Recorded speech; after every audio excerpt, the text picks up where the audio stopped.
بسم اللہ الرحمن الرحیم۔ میں ہوں محمد ضیاء الحق نقشبندی، پروگرام دین و دنیا کے ساتھ حاضر خدمت و خواتین حضرات۔ آج ہم چاہتے ہیں کہ سورہ حشر کی آیت نمبر 21 سے 24 تک ہم حافظ زین العابدین صاحب سے درخواست کریں گے کہ وہ ہمیں تلاوت سنائیں۔ اعوذ باللہ من الشیطان الرجیم،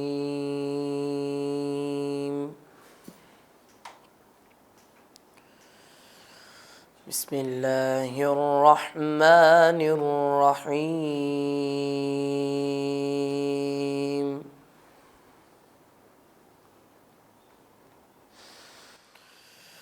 لو أنزلنا هذا القرآن على جبل لرأيته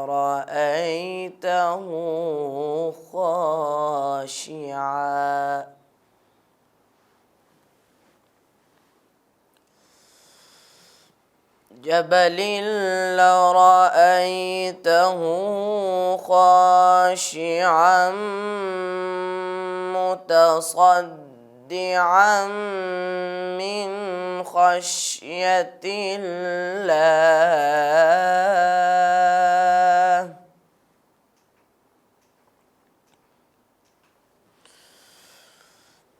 وتلك الأمثال نضربها للناس لعلهم يتفكرون.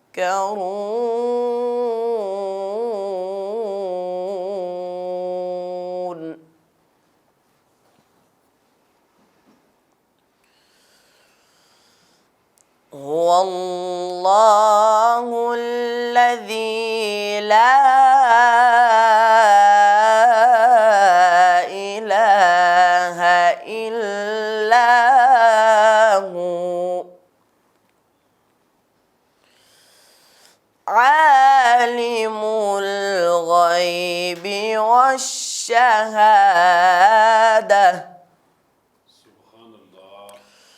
هو الرحمن الرحيم.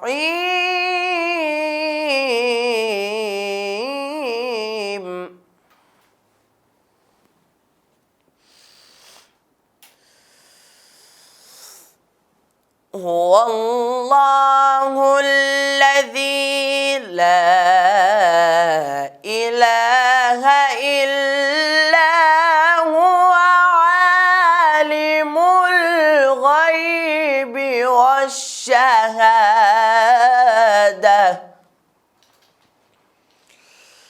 هو الرحمن الرحيم.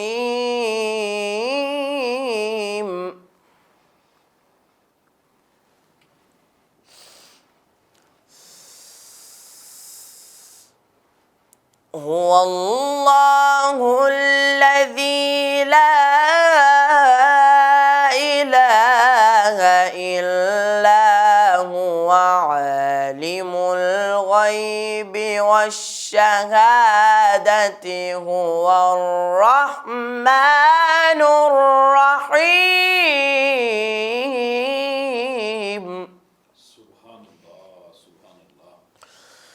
هو الله الذي لا إله إلا هو، الملك القدوس السلام المؤمن المهيمن العزيز الجبار المتكبر،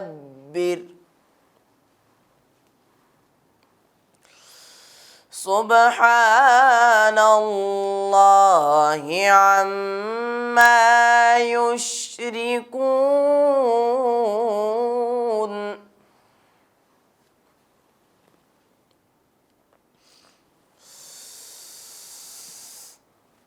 هو الله الخالق البارئ المصور، له الأسماء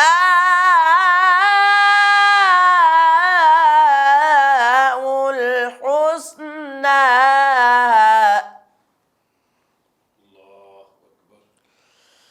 يسبح له ما في السماوات والأرض وهو العزيز الحكيم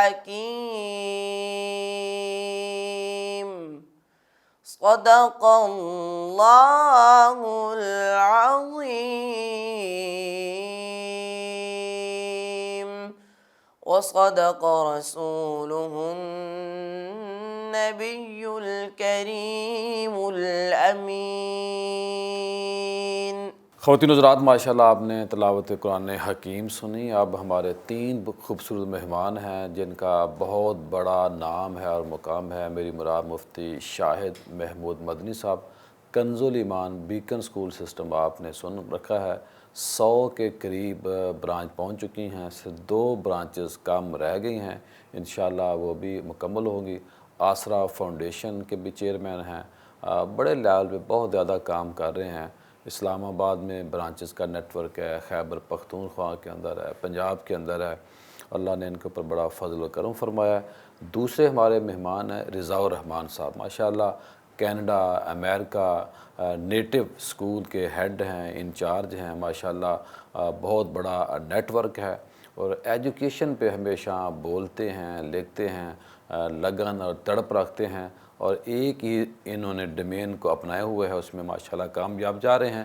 تیسرے ہمارے مہمان ہیں ڈاکٹر عدنان گیلانی صاحب، سندر فاؤنڈیشن، بہت بڑا نام ہے ماشاءاللہ ویلفیئر کی دنیا میں۔ تھیلیسیمیا، ہیموفیلیا کے جو مریض ہوتے ہیں ان بچوں کو آخری دم تک خون کی ضرورت ہوتی ہے اور اس جو نیڈ ہے بلڈ کی اس کو پورا کرتے ہیں، اور جب تک ان بچوں نے جینا ہے ان کے لیے جو آکسیجن، جیسے ہمارے لیے پانی اور آکسیجن کی بہت اہمیت ہے، ان بیچاروں کے لیے خون کی جیسے ہمارے لیے پانی اور آکسیجن ضرورت ہے، ویسے خون جو لگتا ہے وہ لگتا ہے تو ان کی آکسیجن بحال ہوتی ہے، وہ خون لگتا ہے تو پھر اس کے بعد پانی پینے کے قابل ہوتے ہیں۔ تو ماشاءاللہ یاسین خان صاحب اس کے ہیڈ ہیں، انچارج ہیں۔ تو میں اپنے تینوں مہمانوں کا شکریہ ادا کرتا ہوں۔ مفتی صاحب آپ ہوں، رضا الرحمان صاحب ہوں، دونوں ہی ماشاءاللہ آپ ایجوکیشن کی دنیا سے منسلک ہیں۔ ایک تو آپ نے یہ بتانا ہے کہ اسلام نے جو اچھی تعلیم ہے، اچھا جو معیار ہے، ایک تعلیم ہے، ایک ڈگری ہے، ایک تربیت ہے، کیا فرمائیں گے؟ بسم اللہ الرحمن الرحیم۔ پیر صاحب، اللہ تعالیٰ کی رحمت سے رمضان المبارک کی یہ مبارک گھڑیاں ہم گزار رہے ہیں، اور اس مبارک وقت میں آپ نے تعلیم پہ بات کرنے کے لیے انوائٹ کیا، آپ کا بہت شکریہ۔ تعلیم جو ہے یہ اسلام کا بھی ایک پریارٹی پر ایجنڈا ہے اور اسلام کی بنیادی ترجیحات میں یہ چیز شامل ہے۔ اس کا اندازہ آپ یہاں سے لگائیے کہ نبی رحمت صلی اللہ تعالیٰ علیہ وسلم نے جب اعلان نبوت فرمایا ہے تو سب سے پہلی وحی جو آپ پر نازل ہوتی ہے اس کا آغاز ہی لفظ اقرأ سے ہوتا ہے۔ ماشاءاللہ۔ اور اقرأ کا معنی کیا ہے کہ آپ پڑھیے، اقرأ بسم ربک الذی خلق۔ پھر اس سے آغاز ہو گیا کہ اسلام اپنی پریارٹیز میں تعلیم کو رکھ رہا ہے کہ اس کا آغاز تعلیم سے ہے۔ پھر تعلیم جو ہے وہ نارملی آج تو بہت ساری ڈویژنز کا شکار ہے، لیکن جس تعلیم کا اسلام نے ذکر کیا خاص طور پہ وہ ہے اقرأ بسم ربک الذی خلق، کہ محبوب آپ پڑھیے اس رب کے نام سے جس نے پیدا کیا ہے۔ تو تعلیم وہ جس میں رب کے ساتھ اس کا رشتہ جڑ جائے، اور تعلیم وہ جس کے ساتھ خالق کا بندہ احسان مند ہو جائے اور خالق کی طرف رجوع کر کے اس کے قرب میں جائے، وہ تعلیم۔ اور یہی وہ تعلیم ہے جس کو اسلام نے ڈے ون سے، آپ صلی اللہ تعالیٰ علیہ وسلم نے بذات خود جب یہ قرآن پاک کا نزول ہوتا ہے تو قرآن ہی سورس آف ایجوکیشن تھا، تو آپ صلی اللہ علیہ وسلم اس کے ذریعے سکھا رہے ہیں۔ اور پھر جو معاش کے علوم تھے، یہ ایک ہے، یہ علم ہے دین سے متعلقہ۔ دوسرے جو آج جن ڈگریز کی آپ بات کر رہے ہیں وہ معاش کے، کسب کے، فائنانس کے اور ہماری ضروریات سے متعلق جو ہیں علوم ہیں، اور اسلام اس پہ قدغن نہیں لگاتا۔ اسلام کھلے انداز کے ساتھ اور ہر ایک سے اپنی تعلیم کی ڈگری اور پڑھنے کو ترجیح دیتا ہے۔ جیسے آپ غزوہ بدر کا معاملہ دیکھ لیں، جب نبی علیہ الصلوۃ والسلام وہاں فاتح ہوتے ہیں اور غیر مسلم قیدی پکڑے جاتے ہیں، تو آپ صلی اللہ علیہ وسلم ان کے فدیہ کے طور پہ بقیہ سے پیسے لے کر ان کو آزاد کیا جاتا ہے، لیکن جو ان میں پڑھے لکھے تھے، جن کو لکھنا آتا تھا، جو پڑھا سکتے تھے، ان کی ڈیوٹی اور ان کے فدیہ یہ طے پایا کہ یہ مسلمانوں کے بچوں کو تعلیم دیں گے۔ تو تعلیم جو ہے وہ غیر مسلم، وہ استاد سکھانے والا غیر مسلم ہے، اور جن کو سکھانا ہے وہ صحابہ کرام کے بچے ہیں، صرف مسلمان نہیں ہیں۔ آپ اس لیول کو آپ دیکھیں کہ وہ صحابہ کرام کے اب دیکھیں نا، وہ ہیں۔ ادھر بہترین مسلمان ہے، ادھر بدترین کافر ہے۔ یہی میں گزارش کرنے جا رہا ہوں کہ ایک وہ صحابہ کرام کے بچے ہیں، اور نبی علیہ الصلوۃ والسلام کا زمانہ مبارکہ ہے، اور غیر مسلم سے صحابی مسلمان، جی غیر مسلم سے جو ہے وہ کسب کا علم ہے، وہ لکھنا پڑھنا ہے، اس سے میں سیکھنے میں اسلام نے تو کوئی حرج نہیں رکھا۔ اور یہی وجہ ہے کہ ہمیں یہی فرمایا گیا کہ اطلب العلم من المہد الی اللحد، کہ اے مسلمانوں تم علم کو حاصل کرو، اب ماں کی گود سے لے کر قبر کی گود تک، لحد تک جو ہے وہ علم حاصل کیا جائے۔ تو علم کے جس دور میں جیسے تقاضے ہیں، ان تقاضوں کے اکارڈنگ علم حاصل ہوگا، تو پھر ہی معاشرے کو فائدہ مند اور تجربہ کار لوگ حاصل ہوں گے۔ جی رضا الرحمان صاحب کیا فرمائیں گے؟ ہمارے جو بچے ہیں وہ ماشاءاللہ اسکول تو جاتے ہیں، ایک تو بیگ بڑے ان کے وزنی ہوتے ہیں، خود مجھے اپنے بچوں کے اوپر بعض زبانہ ترس آتا ہے کہ میں کس اسکول میں بھیج رہا ہوں، اتنا وزن کیوں اٹھا رہے ہیں؟ بیچارے جب اٹھاتے ہیں تو اتنا ویٹ ہوتا ہے کہ باپ ہوتا ہے نا جو ایک رحم والا معاملہ آتا ہے۔ تو یہ رٹا سسٹم ہے، بچوں کی تربیت، اور پھر دنیا میں ہم دیکھتے ہیں کہ کئی چھوٹے بچے ہیں وہ بزنس کی طرف جا رہے ہیں، تو کیا فرمائیں گے آپ؟ بسم اللہ الرحمن الرحیم۔ ایک بہت شکریہ مفتی صاحب آپ کا، آپ نے اپنے اس پروگرام میں مدعو کیا، اور یہ باعث سعادت ہے میرے لیے کہ رمضان کے اس پروگرام میں مجھے بھی موقع ملا کہ میں اپنے ویوز وغیرہ شیئر کر سکوں۔ اور جہاں تک آپ کے سوال کا تعلق ہے، دیکھیے یہ ایکچولی جیسے پہلے آپ بات فرما رہے تھے نا جی، کہ آنے والے دور کے مطابق ہمیں اپنے بچوں کو کس طرح ٹرین کرنا چاہیے، اور کیا ہم جو اس وقت سلیبس پڑھ رہے ہیں وہ ہمارے بچوں کے لیے مناسب ہے، مفید ہے یا نہیں ہے۔ تو اس پہ میرا خیال ہے کہ ہمیں یہ دیکھنا چاہیے کہ آپ جو بچوں نے سلیبس ہم نے گورنمنٹ نے بچوں کو دیا ہوا ہے، کیا اس سے ہمارے بچے مستفید ہو رہے ہیں۔ ہر سال تقریباً 9th میں یا 10th میں دونوں کلاسز میں 40 لاکھ کے قریب بچہ میٹریکولیشن کا ایگزام دیتا ہے، اور جو ہی یہ کالج میں جاتا ہے تو یہ تعداد کم ہو کے 12 لاکھ رہ جاتی ہے، 11 لاکھ رہ جاتی ہے، اور جو ہی یہ بچہ آگے یونیورسٹی میں جاتا ہے تو وہ 4-5 لاکھ کی تعداد رہ جاتی ہے۔ 30% سے بچہ یونیورسٹی میں پہنچتا ہے۔ جی بالکل، 30% بچہ پہنچتا ہے، اس کی تعداد کم ہوتی جاتی ہے نا جی۔ اسی طرح جو بچے مارکیٹ میں کامیابی کی جو تناسب ہے وہ بھی کم ہوتا جاتا ہے۔ آپ نے 40 لاکھ بچہ پروڈیوس کیا تھا، 40 لاکھ بچے کو آپ نے اس لیے پروڈیوس کیا تھا، اس لیے سرٹیفائی کیا تھا کہ وہ مارکیٹ میں جائے اور کچھ ارن کر سکے، کمائی کر سکے، اپنے گھر کو چلا سکے، اپنے فائنانس کو بہتر کر سکے۔ لیکن اس میں سے 11 لاکھ بچے نے وہاں فیصلہ کیا کہ اس پڑھائی سے ہمیں فائدہ نہیں ہو رہا، 11 لاکھ بچے نے فیصلہ کیا کہ اس پڑھائی سے ہمیں فائدہ ہو سکتا ہے، وہ آگے پڑھ لیں گے۔ لیکن 29 لاکھ بچے نے فیصلہ کیا کہ ہمیں اس پڑھائی سے کوئی فائدہ نہیں ہے، ہم اپنی فیلڈ کو چینج کر لیتے ہیں، ہم کوئی جاب کر لیتے ہیں، ہم کوئی چھوٹا سا بزنس کر لیتے ہیں، ہم کچھ بھی اور کر کے اپنے گھر کے معاملات کو چلا لیتے ہیں۔ اسی طرح جب وہ بچے 11 لاکھ بچے جنہوں نے اپنا کالج لیول پہ پڑھا تھا، وہ یونیورسٹی لیول پہ جاتے جاتے وہ تقریباً اور کم رہ جاتے ہیں، 30-40% کے قریب آگے جاتے ہیں، اور وہ بھی جب ڈگریاں لے کے نکلتے ہیں تو ان کو بھی جابز وغیرہ اچھی جابز آفر نہیں ہوتی ہیں، ان کے لیے بھی کوئی راستے یہاں پہ کھلے ہوئے نہیں ہیں۔ تو یہ جو پورا نظام تعلیم ہے یہاں پہ یہ مثال دیتا ہے کہ جو یہ نظام تعلیم ہے اس کو بہتر کرنے کی ضرورت ہے۔ جو بچے یہ پڑھ کے جا رہے ہیں ان کے پاس آگے جابز نہیں ہیں، ان کے پاس آگے راستے نہیں ہیں، ان کے پاس آگے وہ چیز جو ان کے ویژن میں تھی، جو ان کی سوچ میں تھی، جو چیز وہ چاہتے تھے، جو بنیادی ضروریات ان کی تھی وہ پوری نہیں ہو رہی۔ تو اس کا مطلب یہ ہے کہ یہ سسٹم جو ایجوکیشن کا ہے اس کو چینج کرنے کی ضرورت ہے، اس میں ریفارمز لانے کی ضرورت ہے، اس کو بہتر کرنے کی ضرورت ہے۔ ایجوکیشن لینے کے بعد سارا یہ کام سپیڈ سے کرنے والا ہے۔ جی بہت تیزی سے کرنے والے ہیں۔ ایکچولی دیکھیے ایک لمبا عرصہ ہو گیا ہے، تقریباً 30 سال ہو گئے ہیں کہ ہمارے یہاں پہ ایجوکیشن ریفارمز ہوئی نہیں۔ اتنے لمبے عرصے میں اگر ایجوکیشن ریفارمز نہیں ہوں گی تو آپ یہ سوچئے کہ دنیا جو ہے باقی ہمارے ہمسایہ ممالک ہیں ڈیولپڈ کنٹریز ہیں وہ کہاں کے کہاں چلے گئے ہیں.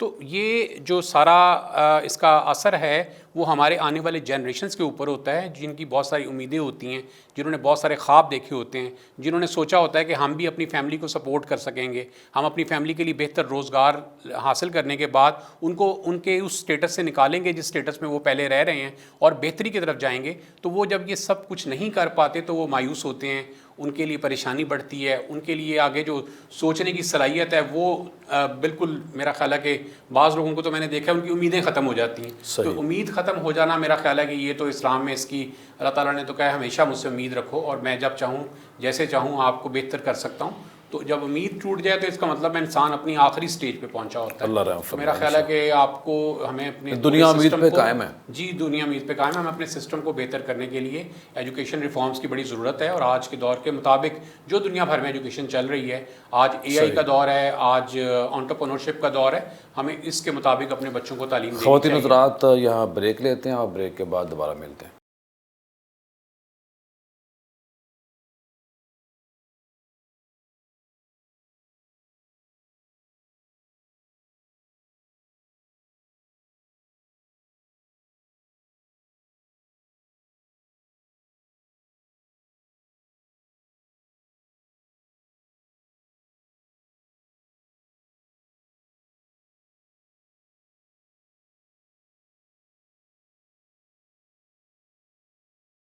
بریک کے بعد خوش آمدید خواتین حضرات. بریک سے پہلے ایجوکیشن کے اوپر بات ہو رہی تھی, بچوں کا کیسے مستقبل محفوظ کیا جائے. بہت بڑے پیمانے پہ بڑی تیزی کے ساتھ کام کرنے کی ضرورت ہے. تو جیسے میں نے پروگرام کے شروع میں انٹرو میں بتایا تھا سندر فاؤنڈیشن کا, تو ڈاکٹر عدنان گیلانی صاحب سے میں پوچھوں گا, ڈاکٹر صاحب سندر فاؤنڈیشن کب بنی, کیا اس کے مقاصد تھے, کتنی کامیاب ہوئی. ہم نے منو بھائی کا ماشاءاللہ نام جب بھی سندر فاؤنڈیشن کا ذکر ہوگا یا منو بھائی کا ہوگا تو دونوں ایک نام ایسے ہیں کہ ان کا لنک آپس موجود ہے. پھر ماشاءاللہ سہیل وڑائے صاحب ہیں اور بھی بہت سارے شہر لاہور پورے پاکستان کے ساتھ لوگ کھڑے ہیں سندر فاؤنڈیشن کے ساتھ. تو میں آپ سے یہ پوچھنا چاہتا ہوں کہ اس کی تاریخ کیا ہے, پھر اس کی خدمات کیا ہیں, کتنا خرچہ ہے. بسم اللہ الرحمن الرحیم. بہت بہت شکریہ آپ کا سندس فاؤنڈیشن کی طرف سے ہمیں دعوت دینے کا اور اس امپورٹنٹ ٹاپک کو ہائی لائٹ کرنے کا, کیونکہ یہ ایک ایسا کام ہے جو کہ ہمارے کندھوں پہ پڑا ہوا ہے, جو کہ سوسائٹی کے لیے ایک اویئرنیس کے پوائنٹ آف ویو سے بہت بڑا کام ہے. تو سندس فاؤنڈیشن جو ہے وہ 1998 سے سٹارٹ ہم نے لیا تھا, اور 22 رمضان المبارک کو گجرانوالہ سے ہم نے پہلی برانچ تھی جہاں سے سٹارٹ لیا. بیسیکلی سندس جو ہے وہ ہماری پہلی پیشنٹ تھی جو کہ تھیلیسیمیا میجر میں مبتلا تھی, اور اس کو ٹرانسفیوژن کا سسٹم کروانے کے لیے یہ سارے معاملات کے لیے گجرانوالہ سے ٹریول کر کے لاہور آنا پڑتا تھا. تو اس چیز کو دیکھتے ہوئے ان مشکلات کو دیکھتے ہوئے جس طرح ہم نے پروگرام کے آغاز میں بھی ذکر کیا, سندس فاؤنڈیشن کے صدر یاسین خان صاحب نے یہ فیصلہ لیا کہ ہم کیوں نہ گجرانوالہ سے سٹارٹ کریں کہ ان تمام مریضوں کو جن کو ٹریول کر کے آل دا وے لاہور آنا پڑتا ہے ٹرانسفیوژنس کے لیے, میڈیسنس کے لیے, بعض اوقات بلڈ کی شارٹیج ہوتی ہے, ان سارے معاملات کے لیے ڈونرز کو ساتھ ٹریول کروانا پڑتا ہے. تو اس لیے گجرانوالہ سے ہم نے سٹارٹ لیا, اور چلتے چلتے آج یہ کارواں تقریباً پاکستان کے 11 شہروں میں جو ہے وہ کام کر رہا ہے, اور ہر صوبے کے اندر اسپیشلی پنجاب میں ہماری برانچز نسبتاً زیادہ ہیں, اور اس کے علاوہ لاہور کے علاوہ گجرانوالہ, گجرات, سیالکوٹ, فیصل آباد, سرگودا. کتنے ہزار مریض منسلک ہیں اس وقت ان کے جو جن کا ان آؤٹ ہوتا ہے, جن کو خون لگتا ہے؟ جی تقریباً 10,000 کے قریب رجسٹرڈ کیسز ہیں ہمارے پاس. تھوڑا سا میں آپ کو ہائی لائٹ کر دوں, رجسٹریشن کا مطلب یہ ہے کہ یہ تمام مریض ہمارے پاس پرماننٹ بیسس پر آتے ہیں. 10,000 مریض, 10,000 کے قریب رجسٹرڈ کیسز ہیں, اور تمام کے تمام مریض بلا معاوضہ علاج معالجہ لیتے ہیں. رجسٹریشن کے بعد ان کی بلڈ ٹرانسفیوژنز, ان کی لیبارٹری انویسٹیگیشنز, ان کی میڈیسنز, یہ تمام معاملات سندس فاؤنڈیشن برداشت کرتا ہے, اور ان تمام مریضوں کو فری آف کاسٹ ٹریٹمنٹ دیتا ہے. بیسیکلی تھیلیسیمیا ایک جینیٹک ڈس آرڈر ہے, آپ کو پتہ ہے, موروثی بیماری ہے جو کہ والدین سے بچوں میں منتقل ہوتی ہے. اس پہ کوئی قانون سازی بھی ہوگی میرا؟ جی ابھی ریسنٹلی وہ لیجسلیشن ہم ہی لے کر گئے تھے, اس کو کیبنٹ نے اپروو کر دی ہے. بس انفارچونیٹلی یہ ہے کہ امپلیمنٹیشن اس طرح سے نہیں ہے, لیکن یہ ضرور ہے کہ اس پہ کام شروع ہو چکا ہے, اور امید ہے اپنے طور پر سندس فاؤنڈیشن بھی اس کی روک تھام کے لیے کام کر رہی ہے. اور ہماری کوشش ہے جب کہ تک یہ نکاح فارم کے اندر نہیں آئے گا اس وقت تک مسئلہ حل نہیں ہونا. جی بالکل ایسے ہی. دیکھیں یہ ڈیزیز ایوالو ہوئی تھی سائپرس سے، ایران سے. آج وہ کنٹریز جو ہیں وہ تھیلیسیمیا فری کنٹری ہیں. اس کی وجہ یہی ہے کہ ان تمام ممالک میں تھیلیسیمیا ٹیسٹ کو شادی رجسٹر کروانے سے پہلے مینڈیٹری کر دیا. اگر شادی سے پہلے تھیلیسیمیا کا ٹیسٹ ہو جاتا ہے، جو وہ جوڑا جس کو شادی کرنا مقصود ہے، اگر وہ ان میں سے کوئی ایک بھی شادی کا ٹیسٹ کرا لیتا ہے، وہ نارمل ہے اور اس کا پارٹنر کیریئر بھی ہے، تو شادی کرنے میں کوئی مذائقہ نہیں. صحیح. اس طرح سے اس بیماری کو ان کنٹریز نے ختم کیا. ڈاکٹر صاحب کیا وہ میاں بیوی دونوں بیمار ہوتے ہیں جراثیم اس طرح کے ان کے اندر، یا کسی ایک کے اندر ہو تو پھر بھی یہ مسئلہ آ جاتا ہے؟ دیکھیں بیسیکلی دو مائنر اگر آپس میں شادی کر لیں تو اس بات کے 25% چانسز ہیں کہ آنے والی جنریشن میں تھیلیسیمیا میجر جا سکتا ہے. تو 25% کا مطلب یہ ہوا کہ ہر 4 میں سے ایک بچہ جو ہے وہ تھیلیسیمیا میجر سے افیکٹڈ ہو سکتا ہے. اب ایک فیملی کے اندر اگر ایک کیریئر ہے، مثال کے طور پہ والد کیریئر تھا، تو اس کا مطلب ہے اس کی پوری فیملی میں بے شمار کیریئرز ہیں. کیریئر ڈیزیز پیشنٹ نہیں ہوتا، اس کو کبھی بلڈ کی ضرورت نہیں پڑتی. لیکن یہ ضرور ہے کہ جب اس کی شادی ہوتی ہے اور اس کو پتہ چلتا ہے، کیونکہ ہمارے یہاں انٹر کزن میرجز آتے ہیں، تو پتہ چلتا ہے کہ فرسٹ کزن جو ہے وہ بھی تھیلیسیمیا مائنر سے افیکٹڈ تھا. اس کی فیملی کے اندر پھر جب بچہ پیدا ہو جاتا ہے تو اس وقت معلوم پڑتا ہے کہ پیرنٹس دونوں کیریئر تھے. اللہ. تو اگر ہم دونوں میں سے کسی ایک کا ٹیسٹ ایک ریزن یہ کزن میرج بھی ہے. جی ظاہر ہے ایک ہمارے یہاں کیونکہ انٹر کزن میرجز کامن ہے، تو اگر ایک فیملی کے اندر کیریئر موجود ہے تو ملٹیپل کیریئر موجود ہیں. اور پھر ظاہر ہے وہ شادی پھپھو کی بیٹی سے، خالہ کی بیٹی سے، ان سے ہمارے یہاں یہ چیزیں ذرا زیادہ کامن ہیں. اس لیے پھر اس طرح کے افیکٹڈ انڈیویجول جو ہیں وہ زیادہ آتے ہیں. یہ مفتی شاد بدری صاحب کیا فرمائیں گے بچوں کی تربیت، اور پھر ماشاءاللہ آپ خود بھی کنز الایمان بیکن اسکول کے تحت کام کر رہے ہیں، جیسے رضا الرحمان صاحب بھی بریک سے پہلے کہہ رہے تھے، آپ کیا ایڈ کریں گے؟ جی اس حوالے سے جو آپ نے پہلے کویسچن کیا کہ بچوں کے ساتھ بظاہر ماں باپ کو اور رحم کا عنصر جب آتا ہے تو ایسا لگتا ہے جیسے بچوں کے ساتھ ظلم ہو رہا ہے، اور اتنا بھاری بیگ اور یہ ساری چیزیں. میں سمجھتا ہوں یہ بہت پرانا سٹائل تھا، اور آج اس دور میں جب سپیڈ کے ساتھ ساری چیزیں چینج ہو رہی ہیں تو پلاننگ اس حوالے سے بھی بہت ضروری ہے کہ چینج کی جائے. اور میں بہت سارے ایسے اداروں کو جانتا ہوں. میں تھوڑا سا آپ کو زحمت دوں گا یہاں پہ. اب دیکھیں رضا الرحمان صاحب آپ توجہ دیجیے گا اس پہ. ایک بچہ ہے آج کل، وہ 5 سال کا ہے یا 10 یا 12 سال کا یا 16 سال کا، وہ گھر آتا ہے، موبائل یوز کرتا ہے، ٹیبلٹ یوز کرتا ہے، لیپ ٹاپ یوز کرتا ہے. وہ ایک چھوٹا سا کھلونا ہے، اس کے دنیا جہاں کی ہر چیز ہے. جو ہی بیچارہ وہ بچہ جو ہے وہ 10 کلو کا 12 کلو کا بیگ اٹھاتا ہے تو بوجھ سمجھتا ہے نا کہ یار ایک موبائل چھوٹا سا پرزہ ہے 4 انچ کا، اس سے تو دنیا جہاں کو میں دیکھ رہا ہوں، اور یہ مجھے اوپر بہت رکھا جائے. تو یہ اس حوالے سے ضیاء میں 2 باتیں گزارش کروں گا. ایک تو جس کنٹری میں ہم رہتے ہیں وہاں پہ ٹیبلٹ کا ہونا یا موبائل ہونا ہر بچے کی اپروچ نہیں ہے، پہنچ نہیں ہے. اچھا ٹھیک ہے.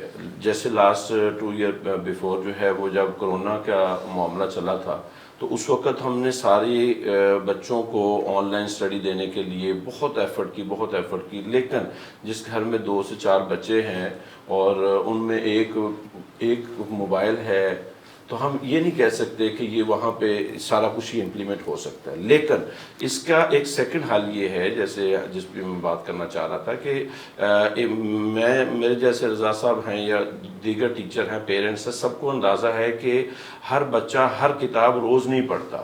تو کیا ایسی پلاننگ نہیں کی جا سکتی ہے کہ جن سبجیکٹس کی آپ نے اکیڈمک دینی ہے، جن کو آج پڑھانا ہے، ان کو ڈیوائڈ ایسے پلان طریقے سے کیا جائے کہ فرسٹ 2-3 ڈیز میں ان سبجیکٹس کو ٹیچ ہونا ہے، تو پھر انہی کے ہی جو ہے متعلقہ مواد جو ہے، بکس ہیں، کاپیز ہیں، وہ لے کے جایا جائے تاکہ بچے پہ یہ پریشر بھی کم ہو. سیکنڈلی جو اس وقت جدید دور کے اندر ہے وہ بہت ساری چیزیں ایسی ہیں جن کو ہم اگر گھر میں یہ فیسلٹیز اویل نہیں ہیں تو ہم اپنے سکولنگ سسٹم کے اندر وہ لے کے آ سکتے ہیں، اپنے ٹیچرز کی کاؤنسلنگ کر کے تو اس لیول تک لے جا سکتے ہیں کہ جس سے یہ پریشر جو ہے بچوں کا کم ہو سکتا ہے. پریکٹیکل لیبس کے اندر ہم کچھ چیزوں کو ایڈیشن ورک کے طور پہ کلاسز کے اندر کی حد تک ہی کروا سکتے ہیں. اگرچہ گھر میں ان بچوں کے پاس نہ لیپ ٹاپ ہے، نہ کمپیوٹر سسٹم ہے، نہ ٹیبلٹ وغیرہ ہیں، تو کچھ حد تک ہم اس کو کور کر سکتے ہیں. اس وقت اس دور میں جیسے رضا بھائی نے بتایا کہ لاسٹ ہم یہ 30 ایئرس سے اسی میتھڈز پر چل رہے ہیں, کسی قسم کی ریفارمز نہیں ہوئی ہیں. اب جب ریفارمز نہیں ہوں گی تو پھر آپ جس بھی لیول کا سکول چلا رہے ہیں یا آپ بچوں کو تعلیم دے رہے ہیں, آپ اپنی اسی سوسائٹی کے کمپٹیشن میں رہ کے کام کر سکتے ہوتے ہیں. اس میں کچھ یونیک کرنا, اس میں کچھ نئے آئیڈیاز کو کام کرنے پہ لے کے آنا, آپ کا کمپیٹیٹر اس کو اویل کر سکے گا کہ نہیں کر سکے گا, آپ کے متعلق جو مارکیٹنگ ہوگی وہ آپ کو سپورٹ کرے گی یا آپ کو ڈیموٹ کرے گی, وہ ساری چیزیں سامنے آتی ہیں. لیکن اس دور میں اب جیسے اب کریکلم کے اوپر ورکنگ ہوئی اور کریکلم میں چیزوں کو کچھ حد تک چینج کیا گیا ہے 2022 کے کریکلم میں, اور اس سے پہلے 2020 کے کریکلم میں چیزوں کو بہتر کرنے کی کوشش کی گئی. لیکن میں سمجھتا ہوں کہ ابھی اس دور کے تقاضے میں جہاں اے آئی انوالو ہے, جہاں آرٹیفیشل انٹیلیجنس بچوں کے, ہمیں ٹیچرز کو پڑھانے کے لیے شاید بعد میں ہمیں سوچنا پڑتا ہے, آج کے بچے جو ہیں وہ اتنے فاسٹ ہیں کہ ان کے لیے یہ چیزیں آسان ہیں. میں خود ذاتی طور پہ میرے اپنے بیٹے کی بات لے لیں, ہم وہ ابھی جب اس کو یہ KG2 اور پریپ 1 کے لیول تک پہنچتے ہیں تو وہ ان کے پاس جب فیسلٹی ہے تو وہ ورکنگ ایسے کر رہے ہوتے ہیں جیسے ابھی وہ 4-5 کا اسکول کا بچہ شاید نہیں کر پا رہا ہوتا. تو مسئلہ یہ ہوتا ہے کہ اگر ہم انوائرمنٹ ایسا دیں, ہماری گورنمنٹ جو ہے اداروں کو انوائرمنٹ ایسا دیں اور اپروچ ایسی دیں کہ جس سے بچوں کے لیے حوصلہ افزائی ہو اور آسانیاں پیدا ہوں, تو جہاں ہم لیپ ٹاپ ایک بڑی یونیورسٹی لیول پہ دے رہے ہیں, آپ دیکھیں نا ہم اس دور میں اسکول لیول پہ ڈسکس کر رہے ہیں کہ یہاں پہ اے آئی اور روبوٹک سائنس اور اسی طرح دیگر جو ہیں ٹولز ان کو کیسے کب کریں گے. تو ابھی تو ہماری سوچ کا لیول یہ ہے کہ یونیورسٹیز تک لیپ ٹاپ کی ڈویژن اور لیپ ٹاپ تک کا ماحول بنا ہے, تو اس سے نیچے کب آئے گا اور کب ان بچوں جی رضا الرحمان صاحب, کیا ان کی گفتگو سے آپ ایگری کریں گے یا ریجیکٹ کریں گے ان کی باتوں کو؟ ساتھ یہ مجھے بتائیے کہ جو ڈگری ہے اس کو منافع بخش کیسے بنایا جائے, بچوں کو کب تک والدین لوک آفٹر کرتے رہیں گے, اور اب جو سپیڈ ہے دنیا کی اس سپیڈ میں ایک جو نارمل فیملی ہے وہ تو اپنے بچوں کی ڈیمانڈ بھی پوری نہیں کر سکتی, تو کیوں نہ کوئی ایسا ماڈل ہو کہ بچوں کو پہلے دن سے یا کم از کم 5 کلاس سے یا 6 کلاس سے اس کو عادت ڈالی جائے کہ بھئی پڑھنا بھی ہے, کاروبار بھی کرنا ہے, اور یہ اسکول کرے اور گھر والے بھی ساتھ دیں. بہت شکریہ. اچھا, اس میں میری گزارش یہ ہے کہ مفتی صاحب نے جو فرمایا بالکل ٹھیک ہے, اس بالکل صحیح فرمایا. میں یہاں یہ گزارش کروں گا کہ جو بچوں کے فاؤنڈیشنل ایئر ہیں نا جی, جسے کلاس 5 تک کا فاؤنڈیشنل ایئر کہا جاتا ہے, نرسری سے کلاس 5 تک جو بچہ پڑھتا ہے تقریباً 10 سال کی عمر تک, وہاں تک تو کتابیں لازمی ہونی چاہیے. وہاں تک تو بچوں کے پاس ٹیب یا کمپیوٹر کی سہولت بڑی لمیٹڈ ہونی چاہیے جس میں وہ چند کام کر سکے. بقایا سب کام بچہ کتاب سے ہی سیکھتا ہے, سمجھتا ہے اور اسی کے ذریعے ہوگا. دنیا جو پہلے شفٹ ہو چکی تھی, جیسے فن لینڈ جو ہے اس نے اپنے بچوں کو سکولز کے اندر پہلے لیپ ٹاپس اور یہ ٹیب دے دیے تھے, انہوں نے اس کو ریورس کر لیا اور دوبارہ وہ کتابوں پہ شفٹ ہو گئے.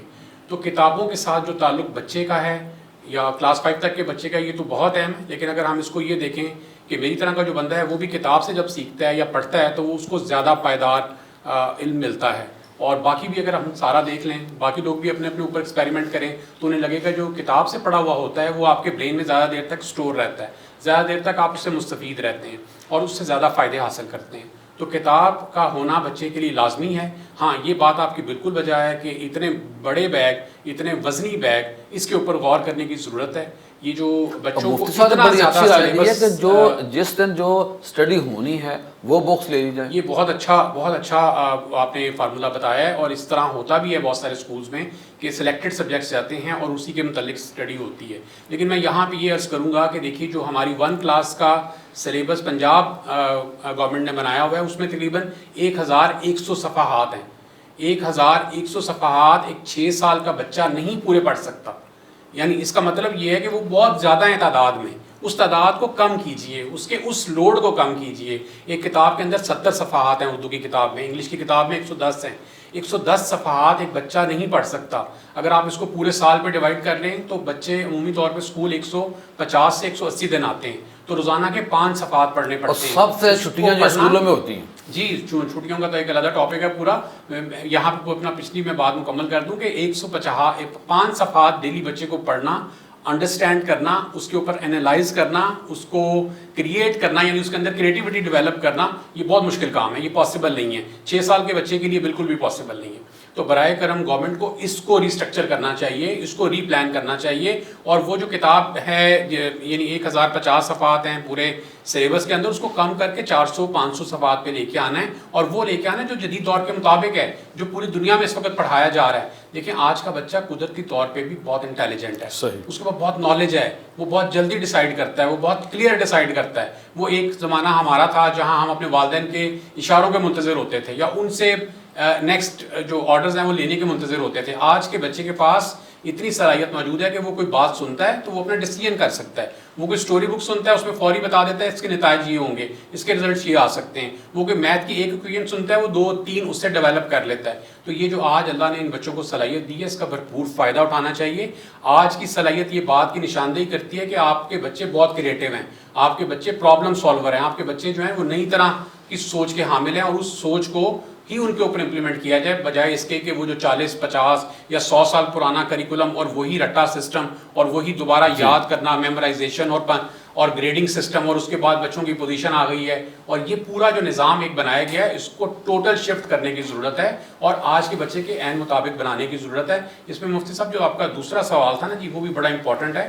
دیکھیے جو بچہ پڑھتا ہے اور 16 سال تک کی لگاتار ایجوکیشن لینے کے بعد بھی وہ جاب کے لیے جب جاتا ہے تو اس کو آج کے زمانے میں 40,000 30,000 50,000 کی جاب آفر ہوتی ہے. تو میرا خیال ہے کہ اتنی لمبی ایجوکیشن کے بعد، یعنی اس ایجوکیشن کو میں اگر اور کمپریہنسولی آپ کو بتاؤں تو یہ تقریباً 40,000 گھنٹے بنتے ہیں جی.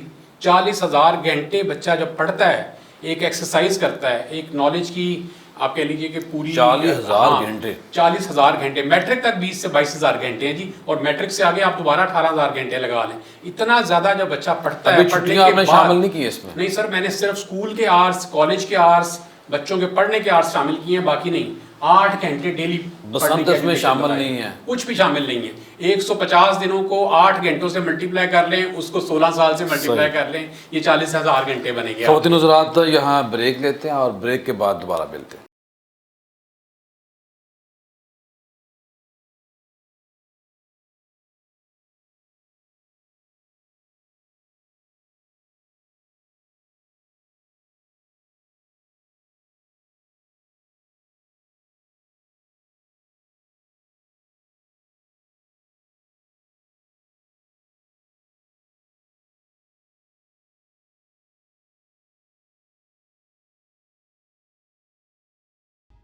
بریک کے بعد خوش آمدید خواتین حضرات. آج ہم ایجوکیشن پہ بات کر رہے ہیں، خدمت خلق کے اوپر بات کر رہے ہیں. رمضان کی مقدس گھڑیاں ہیں، درود پاک کی کثرت کریں، قرآن پاک کی تلاوت کریں. اور کسی کا اگر کیا بلکہ ہر خدا نہ خواستہ ہر بندے نے کسی کا دل دکھایا ہوا ہے، تو ان دکھی دلوں کو جن کو آپ نے تنگ کیا ہے، ان سے معذرت کر لیں، اللہ سے دعائیں مانگیں. لیکن اللہ کے جو بندے ہیں ان کی بھی بڑی اہمیت ہے، اور حقوق العباد کی اہمیت کے اوپر ہم زور دیتے ہیں. اور ابھی جو بات پہلے ہو رہی تھی اور ہم ابھی جو کریں گے، مجموعی طور پہ یہ حقوق العباد ہی ہے کہ جو ہمارے اوپر ذمہ تھا، کیا ہم اس ذمہ داری کو پوری دیانتداری، ایمانداری، پورے پیشن، لگن، جنون اور تڑپ کے ساتھ اس پروجیکٹ کو، اس کام کو آگے بڑھا رہے ہیں. تو یہ مفتی شاہد مدنی صاحب آخر میں کیا فرمائیں گے آپ؟ جی، آج کے اس ٹاپک کے حوالے سے میں گزارش کروں گا کہ ہم اپنے بچوں کو جہاں تعلیم کے لیے بہت کانشیس ہوتے ہیں اور بڑی فوکس کرتے ہیں کہ ان کی تعلیم پہ، وہاں آج کے اس دور میں، جدید دور میں، جہاں ہر بچے کے ہاتھ میں ہمیں ٹیبلٹ اور ٹی وی سکرین سامنے نظر آ رہی ہے، وہاں بچوں کی تربیت کا ہونا بہت ضروری ہے. تربیت جو ہے یہ آپ کسی ادارے پہ چھوڑ دیں گے تو وہ تو میں بھی اپنی اسٹرگل کر کے کچھ نہ کچھ کرے، لیکن میں گزارش کرتا ہوں کہ تربیت سب سے بہترین تربیت تو ماں باپ کی طرف سے ہو سکتی ہے. سب سے بہترین اسکول تو تھوڑے وقت کے لیے بچہ جاتا ہے، اسکول تھوڑے وقت کے لیے گیا ہے، اس وقت میں اسکول پہ ایک اپنا پریشر بھی ہے. کہ اس نے اپنا کریکلم کو بھی کرنا ہے, اس نے اپنے کام کو جس پلاننگ کے ساتھ لے کے چلنا ہے. اگرچہ اسکول کی ایک بنیادی ذمہ داری میں سمجھتا ہوں تعلیم کے ساتھ بنیادی ذمہ داری اس کی تربیت بھی ہے, تو اپنی اس بچے کی تربیت جو ہے اگر ہم بہتر کر سکیں گے تو پھر ہی. اور ویسے بھی نبی علیہ الصلوۃ والسلام نے فرمایا کہ ایک والد کے لیے, ایک ماں باپ کے لیے اولاد کو بہترین تربیت سے بڑا کوئی تحفہ نہیں ہے. تو ہم مال دینے کی کوشش کرتے ہیں, لیکن تربیت اگر اچھی کر دیں گے, ان کے جی رضا الرحمان صاحب آخر میں کیا فرمائیں گے آپ؟ حضرت علی کرم اللہ وجہ کا قول ہے کہ بچوں کی تربیت کے لیے بچوں کے پہلے 7 سال والدین کے ساتھ رہنا بہت ضروری ہے. اور اگر انہوں نے اس کی جو بائفرکیشن کی ہے, پہلے 7 سال انہوں نے کہا بچوں کو آپ اپنے ساتھ بالکل خوشبو کی طرح رکھیں یا پھول کی طرح رکھیں, اور 7 سے جو اگلے 7 سال ہیں 7 سے 14 سال تک بچوں کو آپ فالوور کی طرح ٹریٹ کریں, ایک آبزرور کی طرح ٹریٹ, وہ آپ کو آبزرور کی طرح ٹریٹ کریں. اور اس کے بعد 14 سے 21 سال تک ان کو آپ نے فرمایا ہے کہ آپ بچوں کو اپنا کنسلٹنٹ رکھیں, اپنا ایڈوائزر رکھیں اور ان سے کنسلٹیشن لیں. تو اگر اس کو پورے اس پرائے کو دیکھیں تو اس کے اندر تربیت کے سارے پہلو موجود ہیں. برائے کرم اس کے اوپر غور کیجئے. بچوں کو 3 سال کی عمر میں جب آپ اسکول داخل کراتے ہیں, اپنے سے جدا کرتے ہیں, تو وہ جو 7 سال پہلے آپ کے ساتھ منسلک رہنے کے بعد بچے نے جو تربیت کے اعلیٰ پہلو حاصل کرنے تھے وہ اس کو نہیں مل پاتے ہیں. اور وہ جو پہلے 7 سال ہیں اس میں والدین کو اپنی تربیت کرنے کی بھی ضرورت ہوتی ہے, خود بھی ویسے بیہیو کرنا ہوتا ہے تاکہ بچہ آپ کے بتانے سے نہیں آپ کے دکھانے سے آپ کو سیکھے, اور جو وہ سیکھ لے گا وہ ساری زندگی اس کے برین میں رجسٹرڈ رہے گا.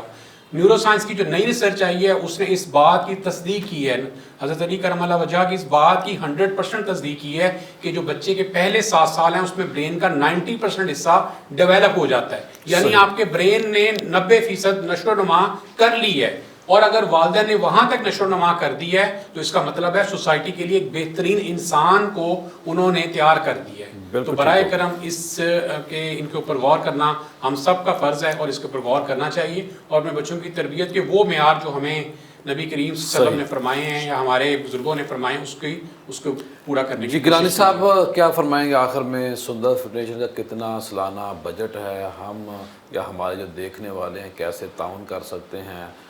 میڈیسن کا کتنا؟ میں سمجھتا ہوں کہ اگر آپ بتا دیں کہ کوئی بندہ 10,000 مریضوں کی آپ نے تعداد بتائی ہے, تو اگر 10,000 لوگ آپ کو مل جائیں اور ایک بندہ ایک مریض کا خرچہ اپنے ذمہ لے لے تو بہت بڑی آسانی آپ کے لیے ہو سکتی ہے. کتنا خرچہ آتا ہے یا کون کون سی باقی میڈیسن ہے یا بوتل لگتی ہیں, بہت خرچے ہوتے ہیں, تو کہاں کہاں آپ کی ہمارے دیکھنے والے مدد کر سکتے ہیں؟ جی دیکھیں, جس طرح ذکر ہوا رمضان المبارک ہے, زیادہ تر جو معاملات ہیں زکوٰۃ و عطیات کے وہ لوگ رمضان میں ہی دیتے ہیں, ایک مذہبی فریضہ ہے. تو اس میں یہی ہے جیسے پہلے ذکر ہوا کہ ہمارے جتنے بھی مریض ہیں ان کا علاج معالجہ لوگوں کی ہیلپ سے کرتے ہیں اور فری آف کاسٹ کرتے ہیں. تو اس پلیٹ فارم سے یہ ریکویسٹ ہے کہ آپ زکوٰۃ و عطیات میں سندس فاؤنڈیشن کو یاد رکھیں, کیونکہ ان مریضوں کو مہینے میں کم سے کم 2 دفعہ خون لگوانے ہمارے پاس آنا پڑتا ہے. تو اس خون لگوانے کے ساتھ ساتھ ان کی جو ضروری ادویات ہیں وہ ایک آن این ایوریج بچے کی ہمیں 60,000 to 70,000 کاسٹ کرتی ہے. یعنی ایک مریض ہمیں منتھ میں 60,000 سے 70,000 روپے میں پڑتا ہے, جس میں ہمیں اسے کمپلیٹ دوائی اور بلڈ کی 2 بوتلیں صاف اور صحت مند خون جو ہے نا اس کو لگاتے ہیں. یہ سارے معاملات جو ہیں وہ پبلک کی ہیلپ سے ہی پاسبل ہیں. لوگ اپنی زکوٰۃ و عطیات دیتے ہیں رمضان میں, ہم اس کی بجٹنگ کرتے ہیں اور اس کے ساتھ پھر پورا سال ہی سسٹم لے کر چلتے ہیں. تو آپ کے پلیٹ فارم سے سب سے پہلے تو میری یہ ریکویسٹ ہے کہ آپ لوگ بلڈ ضرور ڈونیٹ کریں. ایسی کوئی آرٹیفیشیل مشینری نہیں ہے جو ایک سنگل ڈراپ آف بلڈ بنائے, یہ ہیومن باڈی میں بنتا ہے اور ٹوٹ جاتا ہے. ایسے مریضوں کے لیے بلڈ بہت امپورٹنٹ ہے, آپ بلڈ ڈونیٹ کریں گے تبھی ان کی سانسیں چل پائیں گی. اور اس کے ساتھ ساتھ زکوٰۃ و عطیات میں سندس فاؤنڈیشن کو یاد رکھیں تاکہ ہم اس طرح کے مریضوں کی زندگی بچا سکیں. ڈاکٹر صاحب اگر ایک مریض کتنا خرچہ آتا ہے کہ بھئی ایک بندہ اگر ذمہ لے لے؟ سر تھیلیسیمیا کا جو پیشنٹ ہے اس کی تقریباً ایوریج کاسٹ 60,000 to 70,000 ہے. اس کے ساتھ جو دیگر امراض جیسے ہیموفیلیا ہے اس کے مریض کا یہ ہوتا ہے کہ اس کی بلیڈنگ سٹاپ نہیں ہوتی ہے. ایسے مریض کو تقریباً ایک ٹائم کے اوپر اگر کوئی میجر انجری ہو گئی ہے تو 2 سے 4 لاکھ روپیہ بھی ہمیں خرچ کرنا پڑ جاتا ہے. اور اس طرح سے تقریباً اگر آپ اس کو میں نے سنا تھا کہ اگر مریض کو اچھی میڈیسن دے دی جائے تو اس بیچارے کی عمر بڑھ جائے. دوسرا ضمن میں نے آپ سے یہ پوچھنا ہے کہ جو تھیلیسیمیا کا ہیموفیلیا کا مریض بچہ ہوتا ہے یا بچی, وہ زیادہ سے زیادہ کتنی ایج تک پہنچا ہے آج تک؟ دیکھیے میں آپ کے دوسرے سوال کا جواب پہلے دینا پسند کروں گا. بینگ اے میڈیکل پریکٹیشنر، اگر آپ کے پاس ایک پرپز بلڈ تھیلیسیمیا سینٹر ہے تو اس میں اگر آپ بچے کو صاف اور صحت مند خون دے رہے ہیں اور وقت پر اس کو تمام ادویات دے رہے ہیں تو بچے کی ایج ایکسپیکٹینسی نارمل بچے کی طرح ہی رہتی ہے. ہمارے پاس مریض 40 سال کے بھی ہیں، آپ نے خود سندس فاؤنڈیشن وزٹ کیا ہوا ہے. بہت سارے ایسے بھی پیشنٹس ہیں جن کی گورنمنٹ جاب کے اوپر ہیں، ریگولر بلڈ ٹرانسفیوژن کروا رہے ہیں، میڈیسن دے رہے ہیں اور بالکل نارمل زندگی جی رہے ہیں. اسی طرح سے جو مسئلہ یہاں بھی غریب آدمی کا بیچارے کا جی پرابلم یہ ہے کہ اگر جب آپ ٹرانسفیوژن کرواتے ہیں، کہیں سے خون لگواتے ہیں، وہ خون صاف اور صحت مند نہیں ہوتا، معیاری نہیں ہوتا. آپ نے کسی پروفیشنل ڈونر سے بلڈ لے لیا، اللہ نہ کرے اگر اس کو ہیپاٹائٹس ہے یا ایچ آئی وی ہے تو آپ نے بلڈ تو اس وقت موقع پہ لگوا لیا، جس کو صاف کرنے میں ایک انتہائی ایک ٹیکنیکل پروسیجر ہوتا ہے، اس کو اڈاپٹ کرنا پڑتا ہے. لیکن اگر آپ نے کسی جگہ سے غیر معیاری لگوا لیا تو اپنے بچے کو بلڈ تو لگوا لیا لیکن وہ تمام بیماریاں بھی اپنے بچے کو لگوا لی. اب تھیلیسیمیا کی کمپلیکیشن سے وہ بچہ دنیا سے نہیں جائے گا، اس گندے خون کی وجہ سے جو بیماری اور لگی مریض بیچارہ پہلے ہے اور جو دیگر بیماری زیادہ جلدی اس کو پک کرتی ہیں. جی اس سے زیادہ مسئلے مسائل جو ہے اس کے جسم پہ بن جاتے ہیں. ہیپاٹائٹس ہے تو لیور کے معاملات ہیں، اللہ نہ کرے ایچ آئی وی ہے تو اس سے اور بے شمار معاملات ہیں. بیسک چیز یہی ہے کہ ریپیٹڈ بلڈ لگنے کی وجہ سے ان بچوں کے جسم میں آئرن کی مقدار بہت بڑھ جاتی ہے. ڈاکٹر صاحب یہ بتائیے کہ جو اگر آپ سے تعاون کوئی کرنا چاہے اور انشاءاللہ لوگ کریں گے بھی، کیسے کن کن بینک اکاؤنٹ میں ہے؟ کیا گھر سے بھی پیسے آپ کا جو سٹاف ہے وہ ریسیو کر سکتا ہے؟ کن بینکوں میں جا سکتا ہے؟ اس پہ کیا کہیں گے آپ؟ جی تقریباً تمام ہی جو ہمارے بینکس ہیں پاکستان کے، اس کے اندر ہمارے اکاؤنٹس ہیں. شاید ہی کوئی ایسا بینک رہ جائے گا، اگر میں چاندے کے نام لوں، بینک الفلا ہے، فیصل بینک ہے، نیشنل بینک ہے، ایچ بی ایل ہے، تو تقریباً تمام ہی بینک ہیں. اور مینلی یہ ہے کہ ہماری ویب سائٹ ہے www.sundas.org، جس کے اوپر یہ تمام ڈیٹیلز جو ہیں وہ ویزا ہیں، وہاں سے آپ اپنی انفارمیشن لے سکتے ہیں.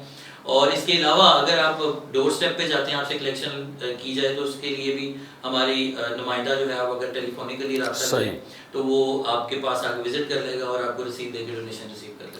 خواتین حضرات، آج آپ نے ہمارا پروگرام دیکھا سنا، ہم نے سندس فاؤنڈیشن کا بھی ساتھ دینا اور اس طرح جتنے بھی ادارے کام کر ان کا آپ نے دست و بازو بننا ہے. اور اللہ کا یہ وعدہ ہے کہ جو بندہ میری راہ میں دے گا 10 گنا تو اسی دنیا میں ملنا ہے اور 70 گنا آخرت میں ملنا ہے.